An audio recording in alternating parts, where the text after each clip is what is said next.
that being said, let's get started. We're going to start with a review problem from last time. I know it's been a long weekend. We're going to be looking at this problem right here. I want you guys to take about 4 minutes. I want you to calculate the pH of a solution with 0.085 molarity nitrous acid. Got the Ka for you, and 0.1 molarity potassium nitrate.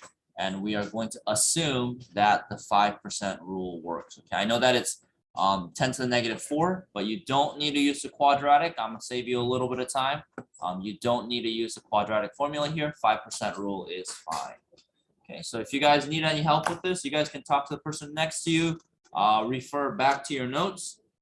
You will have to make an ice table, and so maybe about a minute or so in, I'll set up the ice table for you, but I want you guys to try it on your own, okay? Because I guarantee you're going to have a problem like this on your exam, okay?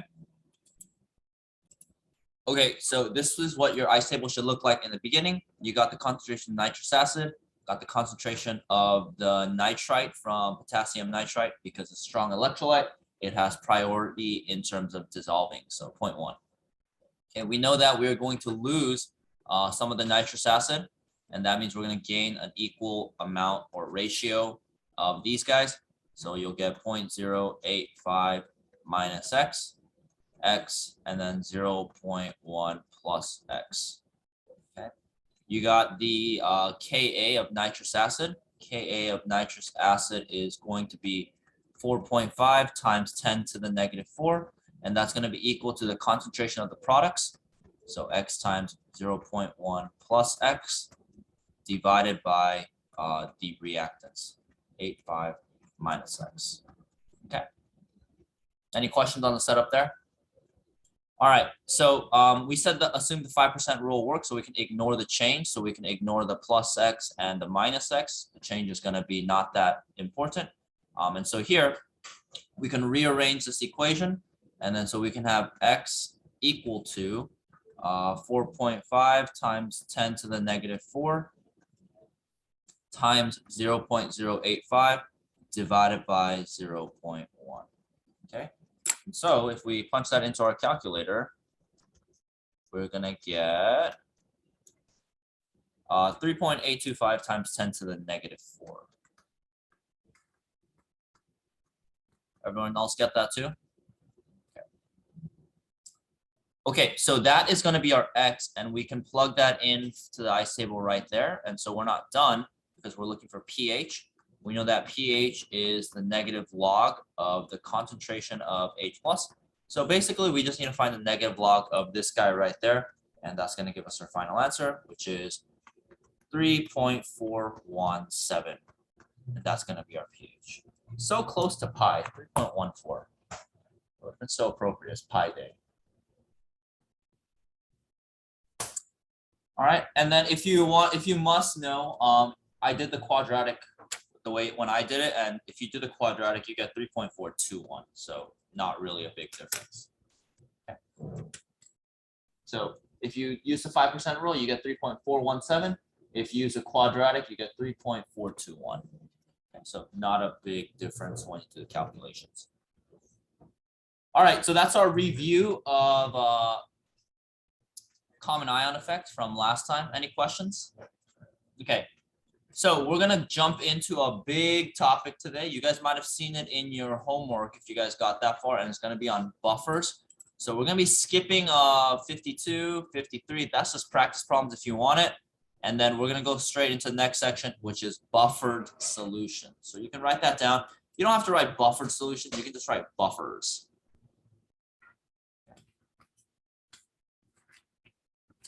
All right, so buffers have a pretty simple definition.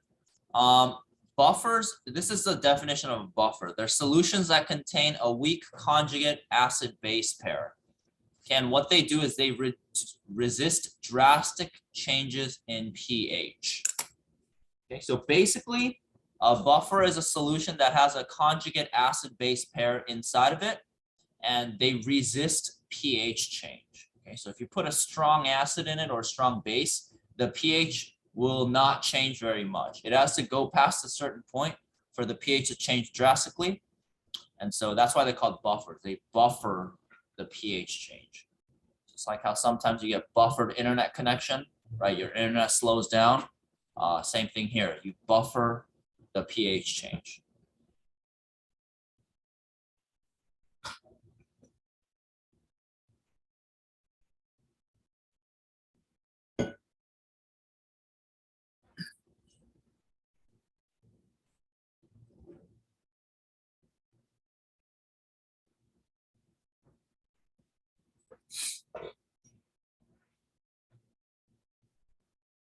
So buffers, again, they're solutions that contain a weak conjugate acid-base pair.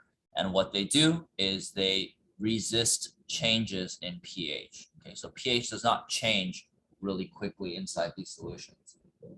And these are useful to understand because a lot of organic things, a lot of living stuff use buffers in order to not die, because if your pH changes inside of something very quickly, it'll kill whatever organism it is. So human blood, for example, is a type of buffer, or it has a buffer in it, and it keeps the pH at about 7.4. Okay. All right, so this is how buffers work, this part right here. Okay. Buffers, they resist changes in pH because they have both an acid, right? And the acid will neutralize any added OH ions. So remember, buffers contain an acid-base pair, a weak conjugate acid-base pair, and the acid portion, it neutralizes OH ions, and the base neutralizes the added H plus ions. Okay, that's why a buffer requires both. Buffer needs an acid and a base, because that way the acid can neutralize OH and the base can neutralize H plus.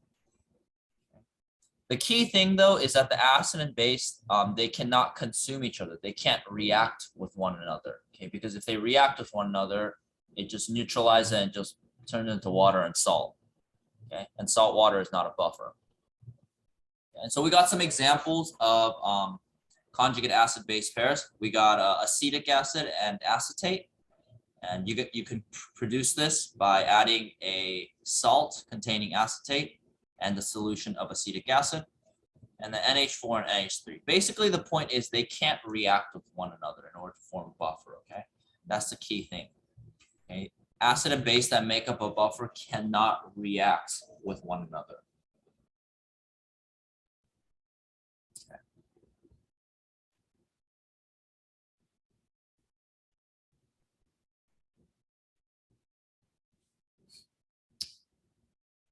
All right, so with that being said, I'm gonna give you guys a minute to just kind of think about the next problem, 12.54. You got 3 different conjugate acid-base pairs.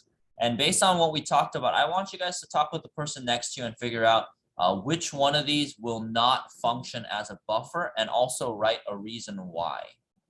Okay, so we got 3 different acid-base pairs. They're all conjugates of one another. One of them does not work as a buffer. Okay, and I want you guys to talk with your partner and write a reason why your choice does not work as a buffer.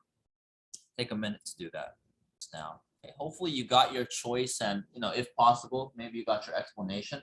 But let's go through these options and see if they'll work as a buffer or not. So let's start with A. Okay, so will A work as a buffer? Who thinks it will work as a buffer? Yeah, this one will work as a buffer. Why does it work as a buffer? Yeah, it's a weak acid, and we're weak acid-base pair. So if you notice, this guy is a weak acid, and this is the weak conjugate base. So this one works as a buffer. Okay, if you look at B, B is the same thing. B also works as a buffer because it's a weak acid-base conjugate pair. Okay, but if you look at C, so C is the one that does not. Anyone want to take a shot at why it does not work as a buffer? Yeah, great. Yeah, perfect. If you notice, HNO3, nitric acid, is a strong acid. And so even though NO3 minus is a weak base, right? It's its conjugate. Since HNO3 is a strong acid, it does not fulfill the requirements to be a buffer. Good observation. So you can just say that C does not work as a buffer, and the explanation is HNO3 is a strong acid, and a buffer needs to be a weak conjugate acid-base pair. Okay. So just make sure you guys keep that in mind. Buffers have to be weak acid-base pairs. Any questions? before we move on? Okay, so that part's pretty simple, just definitions. Let's see how they actually work in calculations and stuff like that. So there's a video if you want to see how buffers actually work. It's pretty good. And then I got a bunch of stuff about the calculations. We'll skip this for now, but you guys can review this if you'd like. Okay, now this is the part that you do need to, that I do want to go over. So if OH minus ions are added to a buffered solution, okay, they react with the buffer acid component and they produce water and X minus. So this is going to be your equation for if a base is added. Okay, so you might want to jot that down.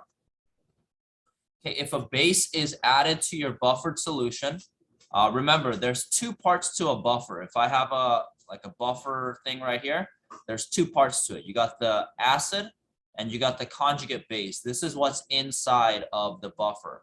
If you add a base, the OH minus from the base is going to react with this portion of the buffer and it's going to neutralize it. Okay.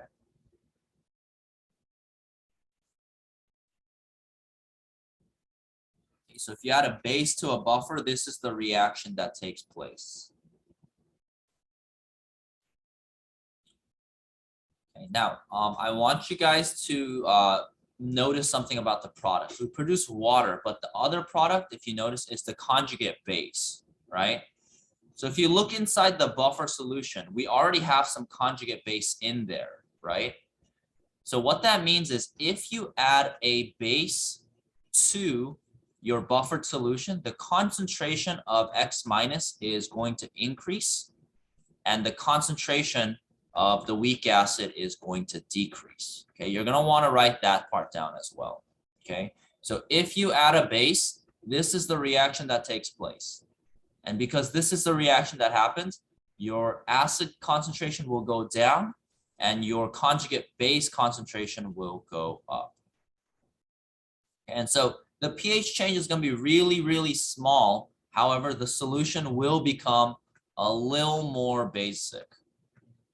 Okay, just a little bit. Okay, because again, it is a buffer. It doesn't change in pH very much. If they turned in something from there, just leave it on the side. I'll take care of it. Thank you.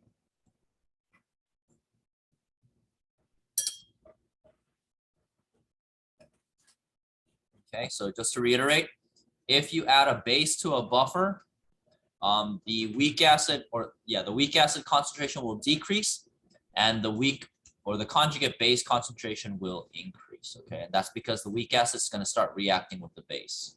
Okay, which makes sense because you're adding base and so it's going to get a little more basic. All right, and the opposite is true as well. If you add acids, you might want to write this down. This is the reaction.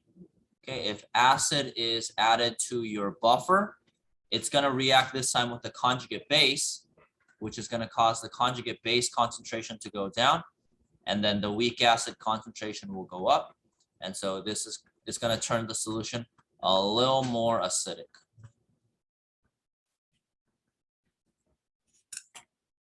Okay. And then eventually we'll be calculating how much it changes, but we'll get to that in a couple minutes.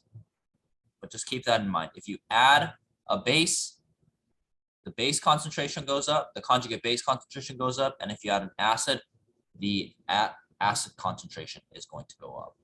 But notice it's not because you added an acid or base. It's because it's going to react with the other half of the conjugate.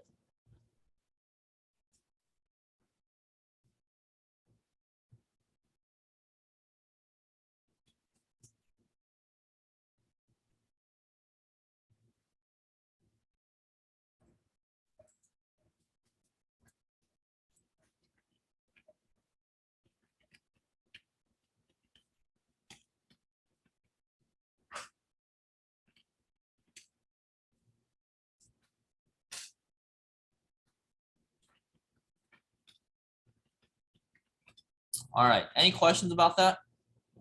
Hopefully not too bad. Guys need another minute to copy it down? Okay. All right, let's move on. So this image right here, it just kind of shows you what we're talking about. If you had base, if you add an acid, and it kind of shows you how it changes. Okay, so what I want you guys to do here is I want you guys to try 12.55, and that's why I asked you to copy down the equations. I want you guys to write two different chemical equations. You have a buffer that's made of acetic acid and acetate. And what I want you to do is I want you to write the chemical equation that represents what happens when NaOH is added and what happens when HCl is added. And if you can, write an explanation of what's going on. Okay. Okay, so I'll give you guys about 2 minutes to try that. Okay, so you're going to write two different chemical equations. You got a buffer that contains acetic acid and acetate. So that's your conjugate acid-base pair. And then I want you to write an equation for when NaOH is added and when HCl is added. And if you can, write a quick explanation of what is going to happen when these two compounds are added to your buffer. So I'll give you guys about 2 minutes to do that. You can work with the person next to you, and then we'll move. Alrighty, guys. So if you guys are finishing up, please feel free to do so, but I'm going to start going over this problem. Okay, so let's start with the first equation when sodium hydroxide is added to your solution. So you can write it two ways. You can write that NaOH is added, but I'm just going to write that OH minus is added just because it's a strong base, right? It's going to break down almost completely into Na plus and OH minus. But if you wrote NaOH, that's totally fine. Either way works. Okay, I'll actually do both. Okay, so your OH is your base is added, and your base is going to react with the weak acid. So it's going to react with your acetic acid, sorry. Okay, and then it's going to react with the acetic acid to form basically water and your conjugate base. Okay, so you can write it this way as well if you wanted to.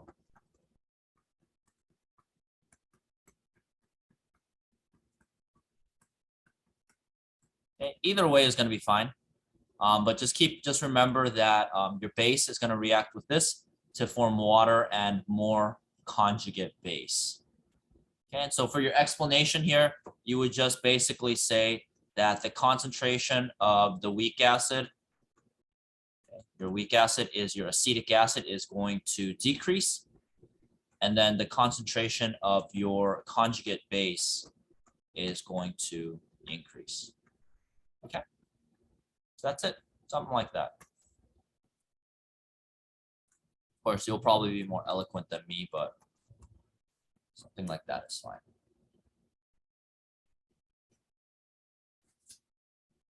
Okay.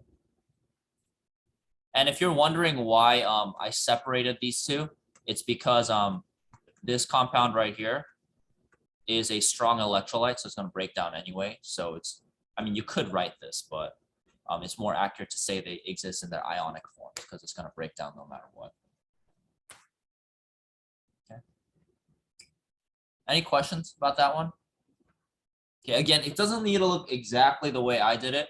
Again, as long as you got the general idea that it's going to the base is going to react with the acid to form water and the conjugate base, that's totally fine. Okay, something like this is fine. It doesn't need to look exactly the way I did it. All right, the other one is if HCl is added. So I'm just going to do one of them. HCl ionizes almost completely to H plus and Cl minus.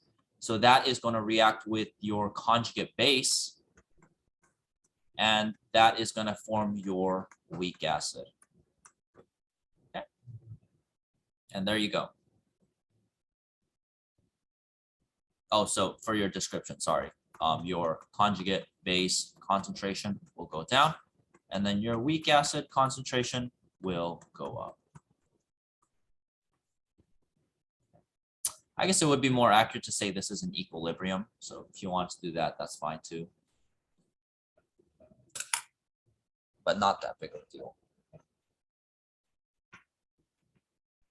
Alrighty, any questions on how the addition of strong acid and base affects buffers? It should have a general conceptual idea. And so this is actually kind of helpful when you guys are doing your calculations, because if you notice, you can automatically tell which direction the number is going to change, right? So if you add an acid, your what is it? your pH should go down. So if it doesn't go down in your calculations, you know you messed up somewhere. Okay, so this conceptually will kind of be a way for you to check your answers, which will be helpful because we're going to start doing math now. Alrighty, let's move on. So I'm going to give you a calculation, the new calculation for buffers, and it's going to be this guy right here. pH is equal to the pKa. Now, if you guys remember, pKa is equal to the negative log of the Ka. So just make sure you don't plug in Ka by itself, plus the log of the base concentration divided by the acid concentration. And this is going to refer to the equilibrium concentrations, okay? So these are the concentrations at equilibrium, not initially.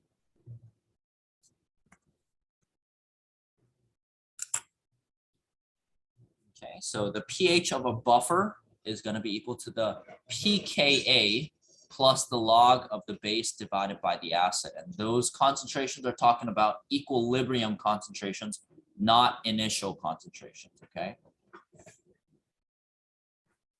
And then a quick note, if you want to write this down, if base is equal to the acid, the pH will equal the pKa because the log of 1 is 0. And so that'll just cancel out.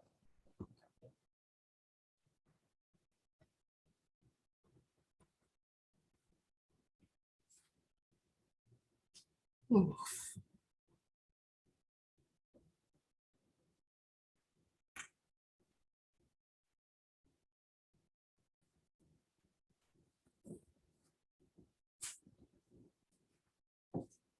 Alrighty, guys. You guys ready to try a problem?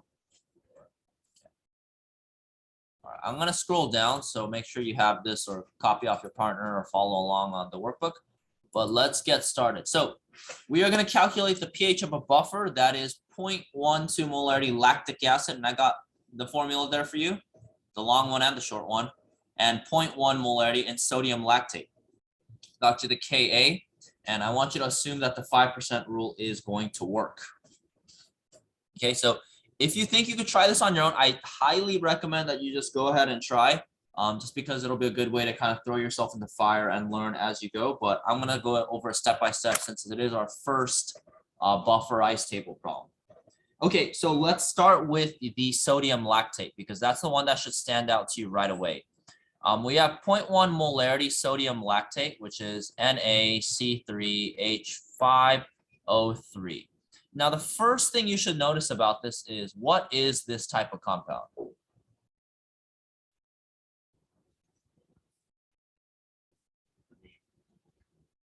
What does this guy want to do? Yes, it's an electrolyte. What type of electrolyte, Mel? Yes, it's a buff, strong electrolyte. So this guy right here is a strong electrolyte. I'm sorry if somebody said that too, but I just can't hear very well if you got to talk loud. Okay, this is a strong electrolyte, which means this guy wants to dissociate almost completely into Na plus and C3H5O3 minus. Okay, so this compound, since it is a strong electrolyte, it is going to get priority in terms of dissociation. Okay. All right, let's move on to the other compound that is here. We got 0.12 molarity lactic acid, HC3H5O3. And what type of acid is it? Strong or weak? Yeah, this is a weak acid. Okay, so this guy is going to dissociate, but what's important to note is that the sodium lactate will get priority. This guy is going to break down first. So this is going to be an example of a common ion effect, right? This guy breaks down first. And then if you guys notice, this is the conjugate base of lactic acid. And so this is going to break down first, and that'll change the dissociation for the lactic acid, okay? So let's write our formula. Okay, this guy breaks down completely, so we don't need a formula for him. So we're going to write down the lactic acid. Okay. Your lactic acid is going to go into equilibrium, and it's going to dissociate into H plus and the conjugate base. And then this is where we start setting up our ice table.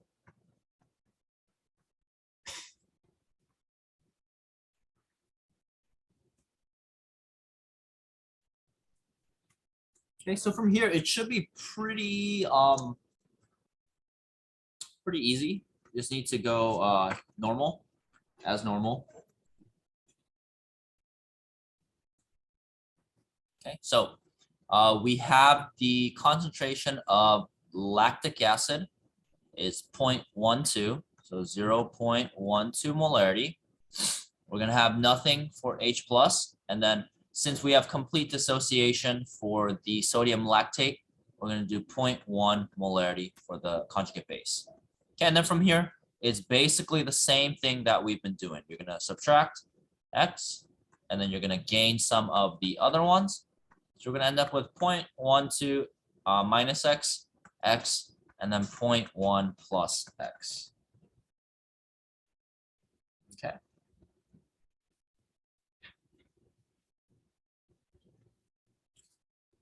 Okay, so from here, you can actually finish this problem two different ways. Okay, we can do it the normal way where we plug it in for the Ka and whatnot. But let's use the equation that we learned how to do since this is a buffer. Okay, so the equation that we just learned is that the pH is equal to the pKa plus the log of the base concentration at equilibrium divided by the acid concentration. Okay, so we're looking for pH, so let's plug it in. We're going to do the negative log of the Ka. The Ka is 1.4 times 10 to the negative 4 plus the log of the base concentration, which is going to be this one right here. So 0.1 plus X divided by X. Okay, so we just need to solve for X, and then after that we can plug in what we have into here. So again, we're going to assume that the 5% rule works here. So we got the Ka is equal to 0.1 plus X divided, times X divided by 0.12 minus X. We're going to assume that the 5% rule works here. So we're going to ignore the changes, and that's going to give us an equation where Ka 1.4 times 10 to the negative 4 is equal to 0.1x divided by 0.12. Okay. And then we should get a value of x equals 1.7 times 10 to the negative 4. Okay. So I'll give you guys a minute. You guys can plug that into your calculators into that equation and see if you guys can get the pH. Yeah.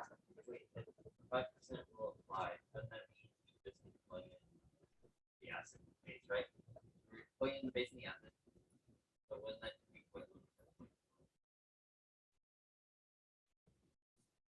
Did I do it wrong? Oh yeah, you could do it that way too. I didn't even catch that. Good point, Josh. Yeah, Josh said since 5% rule applies here, we can just ignore the change. And then so the concentration of the base right here, 0.1 plus X. If we ignore the X, we can just do 0.1. And then we can just plug in the acid, which is 0.12, but if we ignore the X, it's just 0.12. So you don't even need to do this part. Dang it, dude. Good catch on that. Well, my chem teachers didn't tell me that. Well, I guess yours didn't either, so. So yeah, it should just be 0.1 divided by 0.12. Good point. You don't even need to do all this. Don't listen to me, guys. Thank God for the 5% rule. Okay, so punch that into your calculators. Give you guys like 20 more seconds.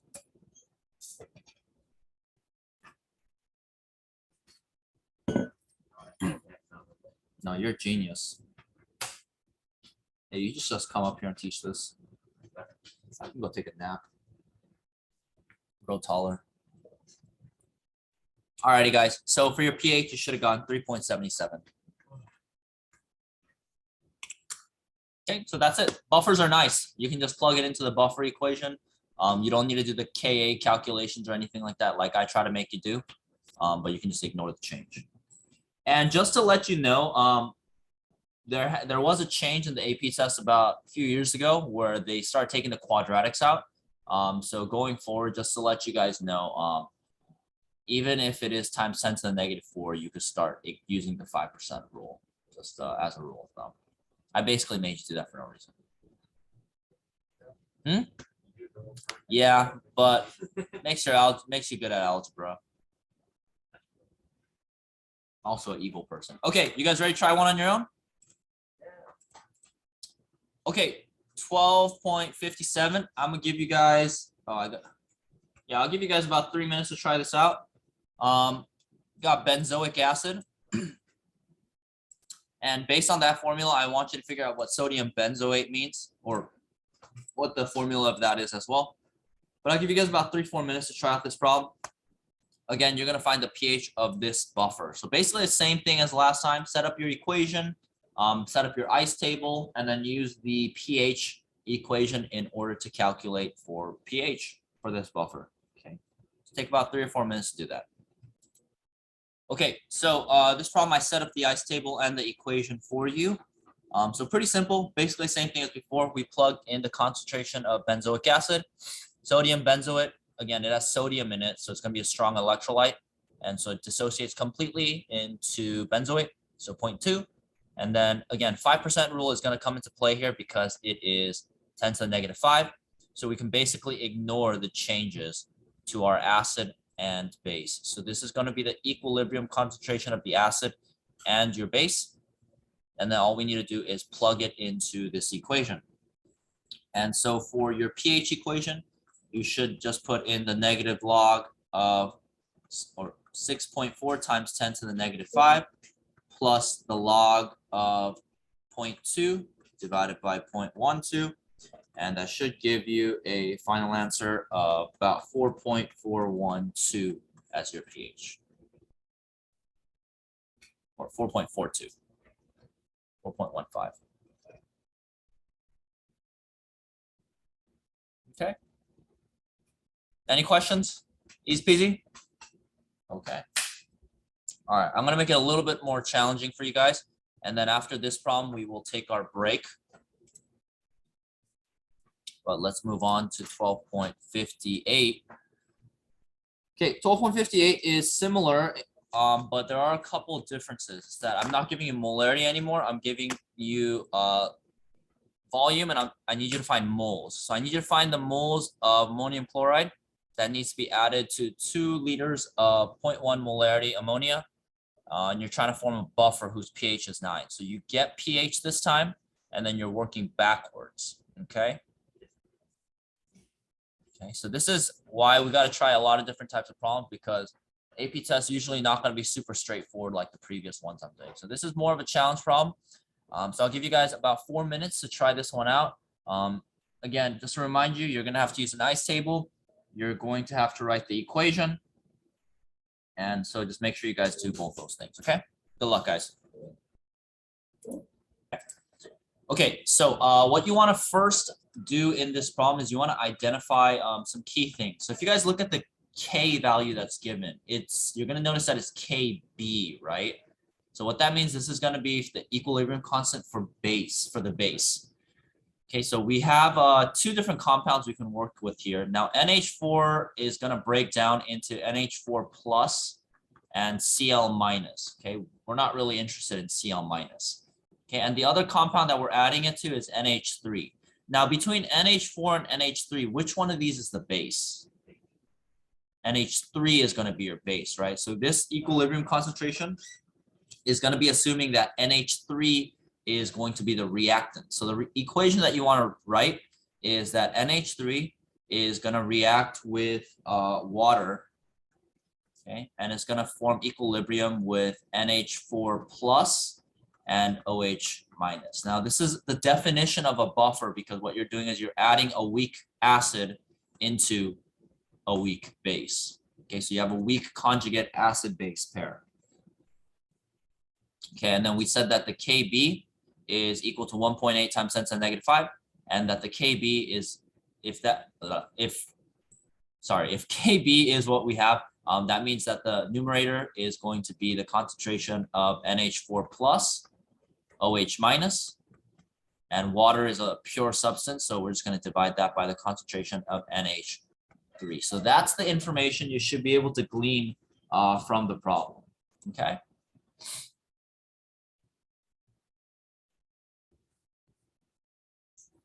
All right. Any questions? Okay. Now, what I'm going to do is I'm going to set up my ice table just so that we have somewhere to plug in our numbers into as we get them. We're going to ignore the column for water because water is a pure substance again. Okay. And then it tells us basically that the equilibrium pH is going to equal to 9, right? So the pH is equal to 9. And this is at equilibrium, obviously. Now, pH is useful because it gives us the concentration of H plus, right? But if you take a look at our equation, we're not really interested in H plus, right? But pH allows us to find the concentration of OH minus because what we can do is use this to find POH, right? POH is equal to 14 minus 9. And so that's going to give us a POH of 5. And that means that 5 is going to equal to the negative log of the concentration of the hydroxide. And that is something that we are interested in. We can plug that into the ice table. Does that make sense, guys? Why we're finding POH, hopefully.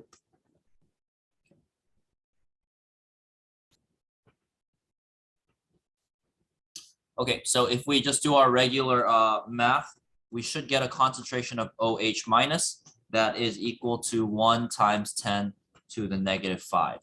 And so the concentration of OH is going to equal 1 times 10 to the negative 5 molarity.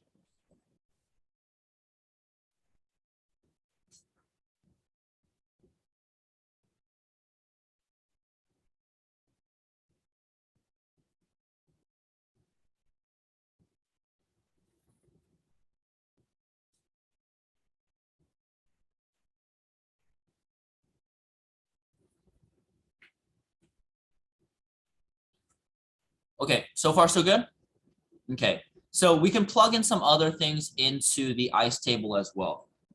We know that initially we started with 0.1 molarity NH3, right? So that's our starting point, 0.1 molarity NH3. We also know that we started with no OH minus, right? And so if we went to 1 times 10 to the negative 5, that means the change is going to be 1 times 10 to the negative 5 molarity. So plus 1 times 10 to the negative 5, and then plus 1 times 10 to the negative 5 molarity.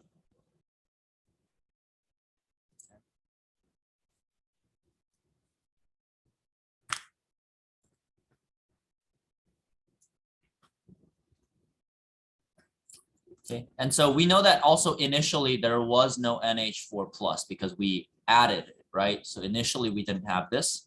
And so that means we're going to have 1 times 10 to the negative 5 molarity here as well. And then here we'll fill in the rest of the ice table, 0.1 minus 1 times 10 to the negative 5. Okay, so there you go. That is our completed ice table.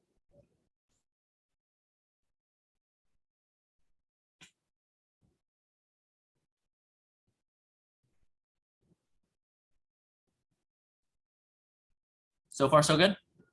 Okay, so what we want to do is we want to figure out how much or what we're looking for is the moles of NH4Cl that must be added. So we're looking for the initial value that needs to be added in order to produce this change. So what that means is I'm going to rearrange this Kb equation right here. If I rearrange the Kb equation, out of these 4 variables, I have Kb, right? I have OH minus and I have NH3. What I'm going to be looking for in this problem is NH4 plus. So we're going to be looking for the concentration of NH4 plus. So we're going to rearrange this equation a little bit. Okay, if we rearrange the equation, we should get Kb times NH3 divided by OH minus.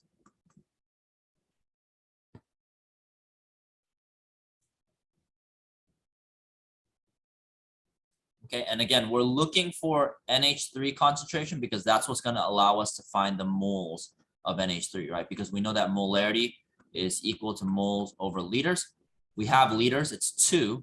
And so if I can find molarity, we can find moles using that equation. Okay, so let's start plugging in the values that we got. Okay, so the concentration of NH4 plus that we are looking for is going to equal to Kb. Kb is 1.8 times 10 to the negative 5.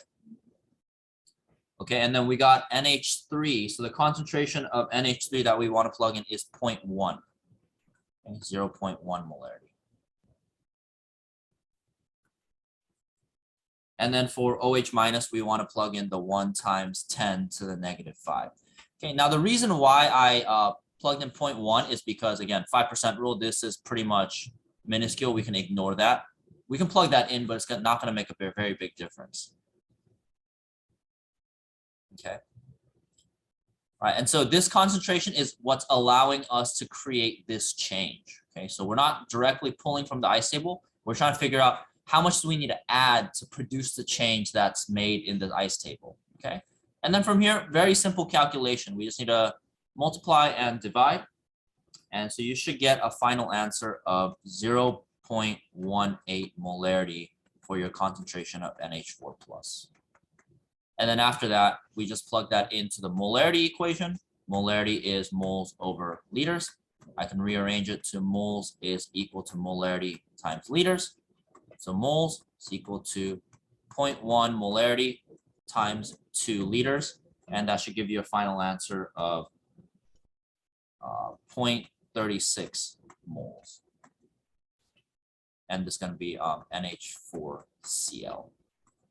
Okay, so you need to add 0.36 moles of NH4Cl to produce that change inside, or to produce this buffer with the pH of 9. I know, that's freaking crazy, right? That's too much. Alrighty, guys, so I'll give you guys about a 5-minute break. After that, we will come back together and we will finish up today's lesson. All right, guys, so if you guys noticed, we've been talking about buffers by themselves, right? This one is how to make a buffer, basically.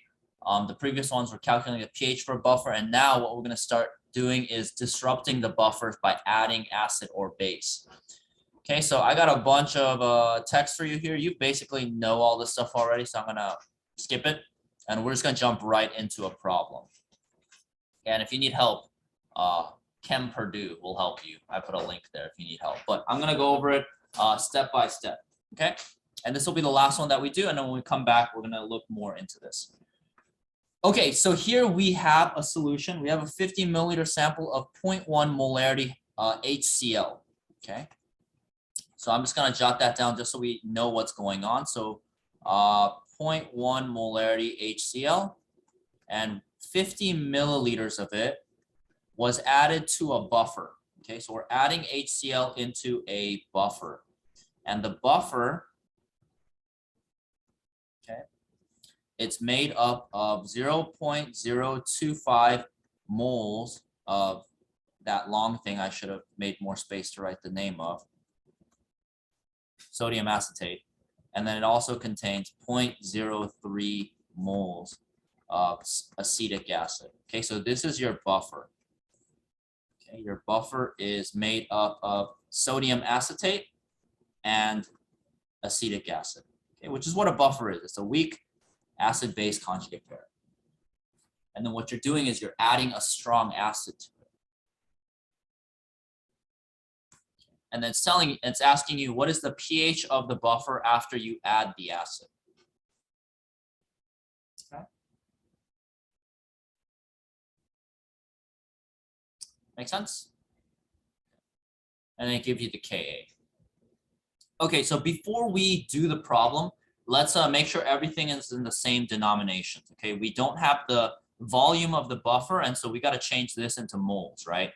So if we calculate moles from this, we should get a value of 0.005 moles of HCl. Okay, just so that we're talking about the same thing, so we're going to convert everything to moles. So far, so good? And then if you don't get the mole calculation, you move it 1 to 3.005 liters. And then you got to multiply 0.1 by 0.05. Okay, now we're looking at a problem that gives us Ka. So that means we need to look at everything in terms of the acid. So acetic acid is CH3COOH. Since we have the Ka, we need to look at everything in terms of that. And what's going to happen is it's going to go into equilibrium CH3COO minus plus H plus. Okay, and then we're going to set up an ice table.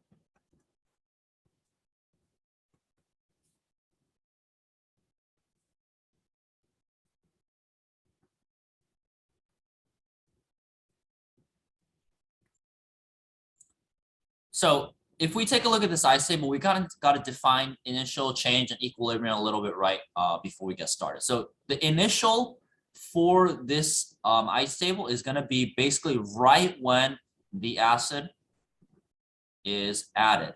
Okay, so as soon as the HCl is added into the system, that's going to be our initial phase. Before it starts reacting with anything, that's going to be in our initial phase. As soon as the HCl is added.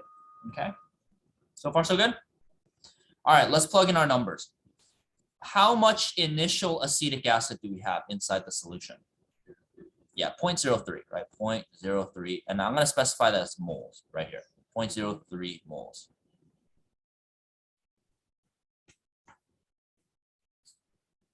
Okay, now we need to plug in this. Now for the initial right here, acetate, it might be tempting to just be like, oh, it's 0, right? But if you notice, what do we have? We have the conjugate base, right? This is a strong electrolyte, breaks down completely. So we're going to start off with 0.025 moles of acetate. I forgot the name for a second. Okay, and then lastly, we have the H plus. This is as soon as the H plus is added. And so we're going to plug in 0.005 because that's how much H plus was added, right? Because HCl breaks down completely into H plus and Cl minus. Okay, however, there is one thing we also need to keep in mind. We need to keep in mind that there was some H plus in here before the before this guy was added, right? Because there was an acid in there. So we need to actually put plus X. Okay, so let me just kind of clarify what these values are. The 0.005 comes from the HCl that was added. Okay, and then our X value is going to be the H plus that initially existed, okay, before the HCl, because this is a system that has an acid in it. So there was some H plus floating around in there. And so it's going to start off like this. Okay. Make sense where we got those values from? Okay, so let's do some ice tables. Okay, so for H plus, let's look at the H plus. This is the most important because this is what's going to tell us if it's going to be a plus or negative on this side or this side. Okay, the H plus, it comes from a strong acid, right? So that means the H plus is going to want to react. This is going to be the one that reacts. So we're going to be losing H plus. Okay, and that's because it wants to react. We're going to lose H plus. Okay, and that means we're going to lose some acetate, and then we're going to gain some acetic acid. Now remember, this is what we talked about earlier. If you add a strong acid, if you add an acid to a buffer, we said that the concentration of the acid is going to increase. And so this is why it's going to be a positive on this side. Remember, conceptually, we talked about that earlier. If you add a strong acid, the acid concentration goes up. That's why it's plus X right here.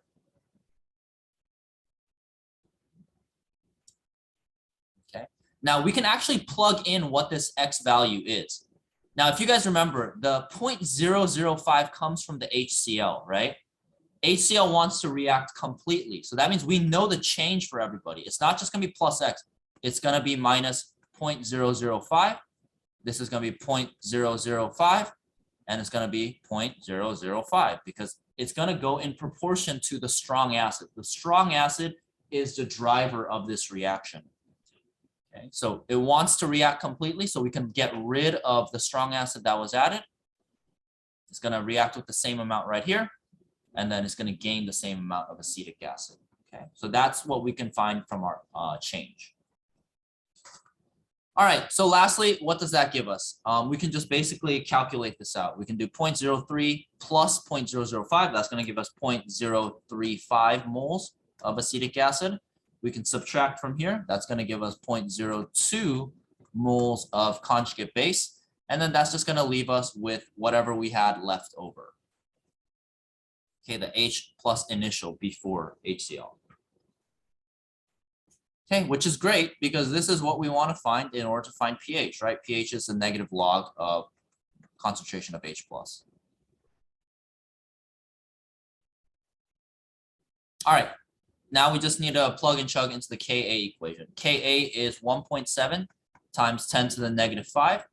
It is equal to the concentration of the acid, which is X, times the concentration of the conjugate base, divided by the acetic acid, 0.035. And then from there, you just need to solve for X. So I'll actually let you guys finish from here. X, solve for X, and then after that, you can plug it into the pH equation. And then that's it. You're gonna find pH.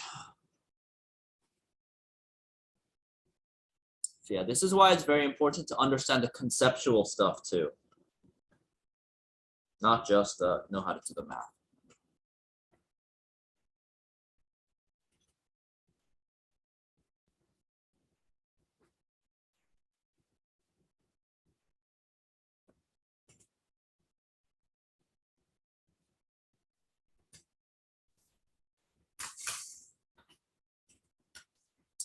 All right, so if you guys are all done, you should get X is equal to 2.975 times 10 to the negative 5.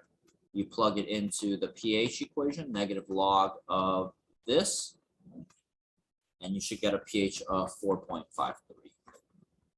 There you go. That's how you can figure out the pH even after you add a strong acid or strong base. Okay, so that should get you through the homework for this week at least. And then when we come back next time, we'll review how to do this problem. And then we only have 2 more things we actually need to go over. We only need to go over titrations. And then just one quick thing about salts. Yeah, we're pretty much it. We should be able to finish next time on Wednesday. And then we'll spend Friday reviewing, and then we'll take the exam on Tuesday. Okay. All righty, good job, everybody.